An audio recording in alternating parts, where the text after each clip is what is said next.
क्या बोलिए हटा दीजिए इसको। कहाँ से आएगा ओके क्या Hello students. Earlier we have learned how to develop the influence line diagram for the determinate beams and structures. Now, in case of the indeterminate beams, it is not so easy to develop the influence line diagram. You need some previous knowledge of the mathematical methods like moment distribution, unit load method, moment area theorem, conjugate beam method to find out the value of unknown ordinates when you move at certain distance from one end of the given beam. So we'll discuss what are the statically determinate and indeterminate structures, what the Muller-Breslau principle states, and how the influence lines they are being really being developed, and some examples. So statically determinate structures, they are applying a deformation to statically determinate beams or frame will not cause the beam or frame to bend.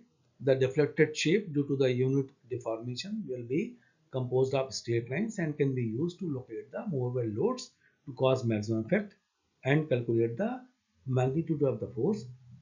However, in case of indeterminate structures, beams, the the deformed shape is not a linear one. It is some kind of curved shape, maybe the 2-degree parabola or 3-degree parabola or something else like that. It is not so easy to find out the values. Like in case of, you can notice determinate beams, where unit deflection is being given at A. So in determinate beams, the curve is something like this. The curve is something like this in case of for the shear force at the point D. For the moment at point E, the deformed shape is something like this. Whereas in case of the determinate beam, it is the linear portion from here to here.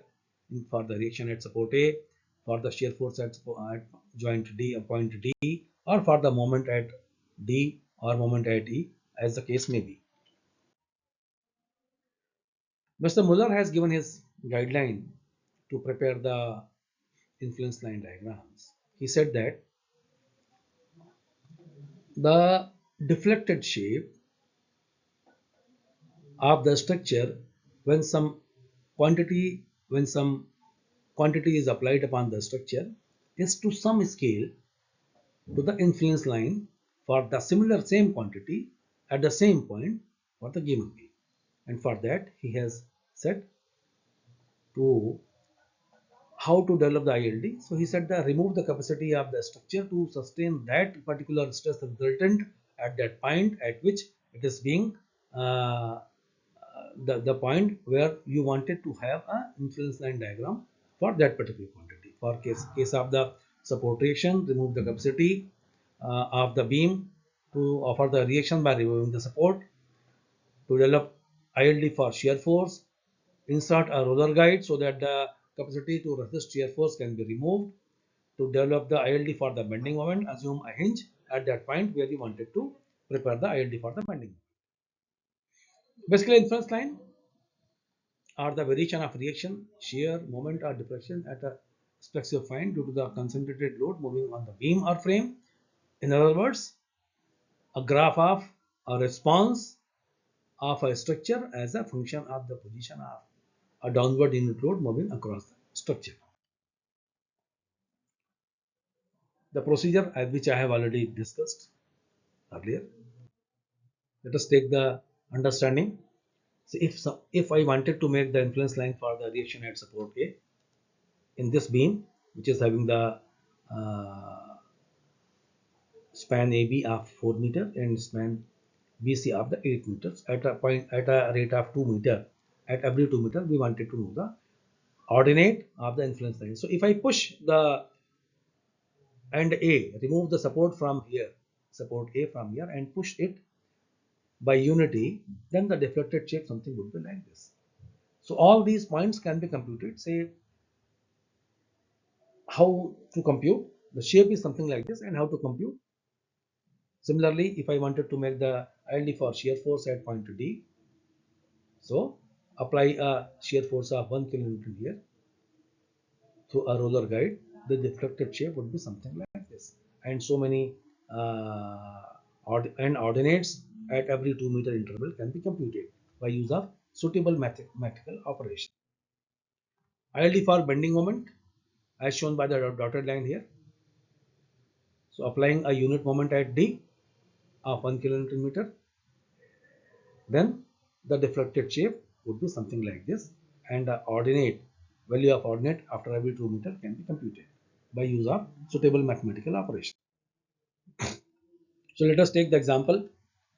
One example, I wanted to develop the ILD for reaction at support B.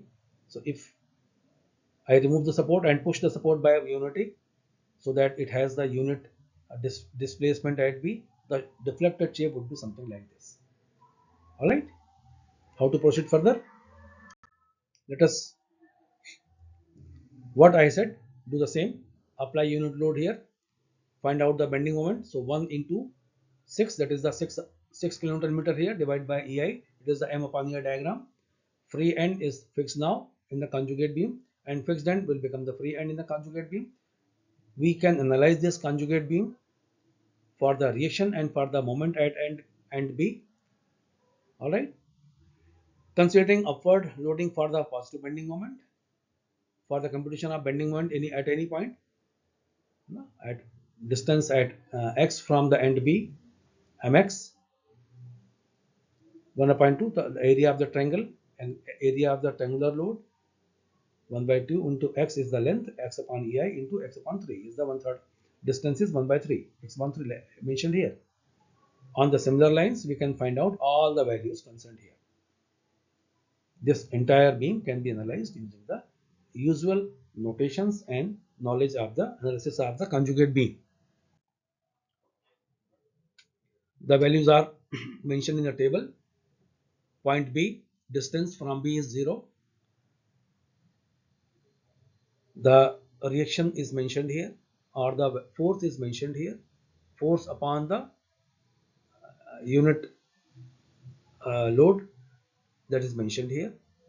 Okay, this is the Fxb is computed here. All right, 72 upon EI. Then other it is 37.03 here. It is 10.67 here. Dividing these 72 upon EI by 72 upon EI, it is 1. It is 0.518. It is 0.148. So values at 2 meter distance or interval from the B towards A are computed here, and the ordinate are now known to us like this: 1.518, 0.148 and 0. The computation here for 0.518 has been mentioned here. The deflection 37.33 upon the deflection at and B which we have obtained in the conjugate beam will give you the value. Similarly, if I wanted to know the ILD, the shape of the ILD and the value are at every 2 meter in the same beam, I can remove the support A and insert a roller guide here at A, push the beam by 1 unity, assuming that 1 kilonewton force is able to cause the movement by 1 unit as shown here. We can move further like this. Okay, so 1 kilonewton of the force applied here will cause one reaction here and moment of 6 newton meter here. For this conjugate beam, where the end moment is of 6 newton meter, I can prepare a conjugate beam like this. The reaction at support A and support B can be computed. Okay, measuring x from the end B like this. The in this triangle, this ordinate is x upon EI and the CG is at x upon 3. So reaction at B is like this. Detailed calculation is mentioned here. From point B, x is 0 at 2 meter, at 4 meter, at 6 meter. Fxa is 0. There is no deflection. At B, some deflection. At D, some deflection is there. At C, some deflection is there. And at A, the deflection is here, 72 upon EI. So this 72 upon EI is divided by 72 upon EI to find the unit displacement here. So similarly, all other values would be divided by 72 upon EI like this to find the ordinate of the ILD for the reaction at support area.